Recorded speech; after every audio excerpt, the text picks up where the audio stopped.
Good morning student, let's start exercise 1.1। आज हम प्रश्नावली 1.1 के क्वेश्चन नंबर 2 की बात करेंगे।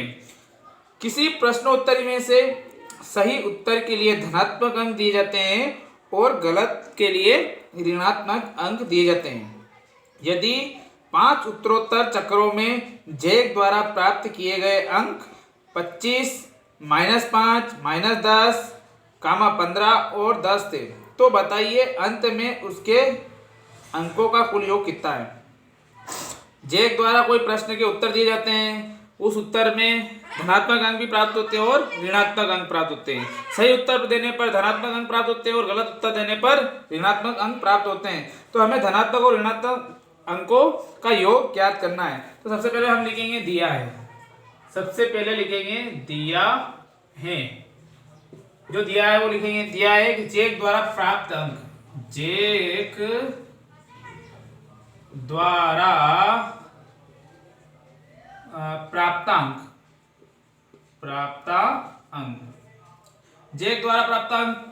सबसे पहले उसने धनात्मक अंक 25 प्राप्त करा, कमा -5, कमा -10, कमा 15 और 10। ये जैक द्वारा प्राप्त अंक है और अंत में बताना है कि उसके कुल अंकों का योग कितना है। तो हमें ज्ञात क्या करना है, अंकों का योग। तो यहाँ लिख देंगे अंकों का योग, अंकों का योग। अब अंकों का योग करेंगे तो जहां पर कामा लगा रखा है वहां पर हम धन का चिन्ह लगा देंगे, प्लस कर देंगे। तो सबसे पहले यहां पर देखेंगे अंकों का योग 25, कामा है प्लस, अब ये माइनस आ रहा है तो कोष्टक लगा देंगे, क्योंकि दो गणित का नियम होता है कि दो चिन्हों को एक साथ हम नहीं लिख सकते, इसलिए यहां पर लिख देंगे -5। फिर कामा हटाएंगे, यहाँ पर प्लस लगाएंगे, यह माइनस है तो ये इसको कोष्टक के अंदर लिख देंगे -10।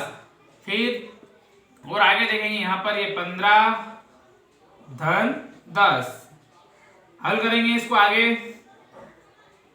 25 ऐसे कैसे ही कोष्टक खुलता है। तो हमने पहले ये चीजें सामान्य में पढ़ चुके थे कि कोष्टक खुलता है तो चिन्हों का गुणा चिन्ह होगा, तो धन का गुणा ऋण में होगा तो ऋण। जब भी कोष्टक खुलता है तो चिन्हों का गुणा चिन्ह होता है, धन का गुणा ऋण में करेंगे तो ऋण। फिर कोष्टक खुलेगा, धन का गुणा ऋण में करेंगे तो ऋण हो जाएगा। तो यहाँ पर कितना आया, धन का गुणा ऋण में करा तो ऋण, ये 5, धन का गुणा ऋण में करा तो ऋण के 10 और ये धन के, इसके आगे कुछ नहीं, धन का चिन्ह है 15 और धन के 10। अब क्या करेंगे, सबसे पहले प्लस वाली संख्याओं को पास में लिख देंगे, धन की जो संख्या है उनको पास में लिख देंगे। सबसे बड़ा अंक है 25, धन का 25, धन का 15, धन का 10, -5 और -10, ये दूर है। तो इनको हमने क्या करा कि धनात्मक संख्याओं को पास में लिखा और ऋणात्मक संख्याओं को पास में लिखा। सबसे पहले धनात्मक संख्या 25 थी, फिर 15 थी और फिर धनात्मक 10 थे, फिर ऋण के लिखे, ये ऋण। अब हम धनात्मक संख्या जितनी है उनको आपस में जोड़ लेंगे। यहाँ पर 10 और 15 को जोड़ेंगे तो 25 हो जाएंगे, 25 और ये 25 कितने हो जाएंगे, 50 और ये धनात्मक कितने हो गए, टोटल धनात्मक 50 हो गए। ऋण ऋण धन, चिन्ह ऋण का आ जाएगा, टोटल ऋणात्मक कितने हो गए, 10 और 5 15। तो यहाँ पर हम इसको हल करेंगे तो यहाँ पर 50 में से 15 जाएंगे तो 35 बचेंगे।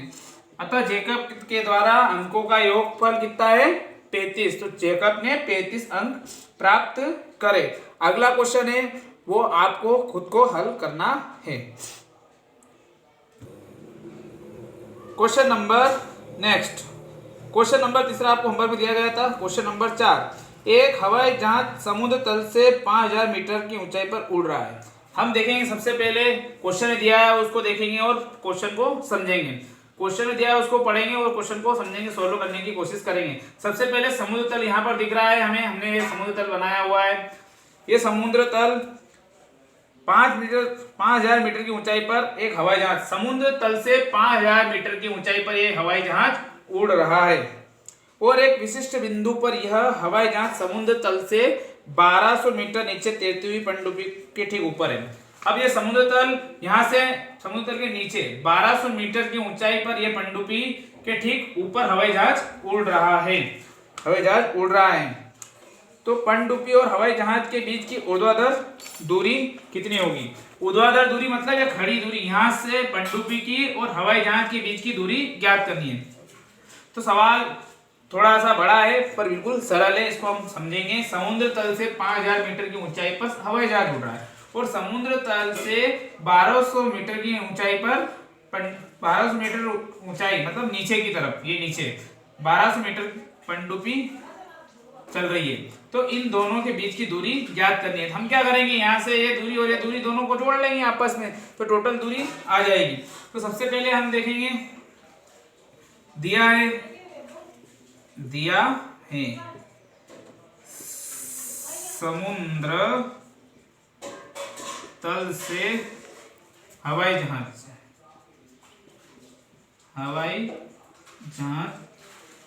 की हवाई जहाज की दूरी, समुद्र तल से हवाई जहाज की दूरी कितनी है? 5000 मीटर। और समुद्र तल से पनडुब्बी की दूरी, पनडुब्बी